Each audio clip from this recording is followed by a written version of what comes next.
right, welcome back to Skippers, brought to you by FanDuel Canada. We do a daily show on the OwnersBox Sports Twitch channel every single day, breaking down the board, and the only sportsbook we use is FanDuel, so make sure you guys download that. And today we will be going over some of the worst contracts in the MLB so far this season. If some of these guys are on your teams, I feel bad for you. Might want to skip through some of the players we have here, but let's go into it. The first player is obvious. It's talked about tons in the media. It is Javier Baez of the Detroit Tigers. He signed a 6-year, $140 million contract for a young team that didn't really have a direction. This deal never made sense right from the get-go, especially as they are just getting the Miguel Cabrera deal off their books and have tons of money to spend. They decided to spend it on a declining Javier Baez. The Tigers are currently allocating 22.4% of their payroll this season to Javier Baez alone. To Detroit, his $25 million salary would be the equivalent to the New York Yankees paying someone $68 million a season. And you've all seen the swings on social media. Javier Baez cannot hit the low and away slider. The Detroit Tigers have chosen to put him at the bottom of the order, as well as not hit him against slider-heavy pitchers. As a Detroit Tiger, Javi is hitting .226 with a .267 on-base percentage and a .617 OPS. These are clearly the worst numbers in baseball. His baseball savant page is littered with blue circles. This guy has been an absolute disaster in Detroit, and what makes this even worse is he still has 3 years, $73 million left on his deal. So Detroit is either going to have to pay him out, trade him to another team, and eat a large chunk of that contract, or they're kind of just screwed with Javier Baez here for the next 3 seasons.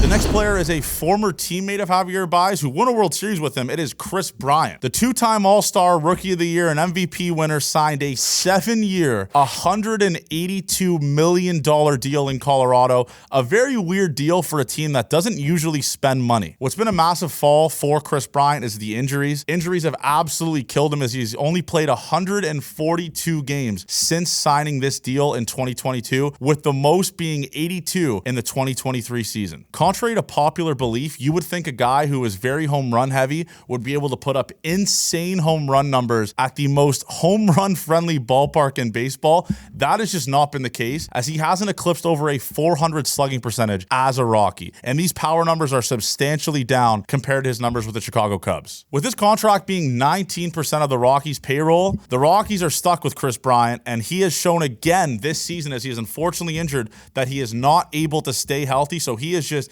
eating tons of money to not play for this Colorado Rockies team that definitely needs a bat like Kris Bryant in the lineup. The third player is Jose Abreu with the Houston Astros. One of the weirdest downfalls of this video, Jose Abreu signed a 3-year, $58 million deal with the Astros. After putting up a pretty decent season in Chicago the season before, he hit .304, had an .824 OPS, and had a .134 OPS plus. He started this contract with a horrific first couple months as an Astro, hitting .231 in April and .180 in May. .180 in May. The guy hit below his body weight in the month of May after signing a pretty big deal on a contending Houston Astros team. Abreu slowly put it together the remainder of the season, but it simply was not good enough, as he would finish the season hitting .237 with a .680 OPS and an .87 OPS plus. However, that wasn't rock bottom. Just when you thought things could not get worse, he has had easily one of the worst seasons of his career this year, hitting an astonishing 108, resulting in a demotion to the minor leagues, where he went 0 for 7 with 4 strikeouts in that rehab stint. Jose Abreu is now back up with the big club, and he will need a legacy run that we have never seen before to make this contract look half decent. The next player is a former World Series champion, All-Star, and Gold Glove winner in Andrew Benintendi to the Chicago White Sox. After a season in which he made the American League All-Star team, Andrew Benintendi inked a 5-year, $75 million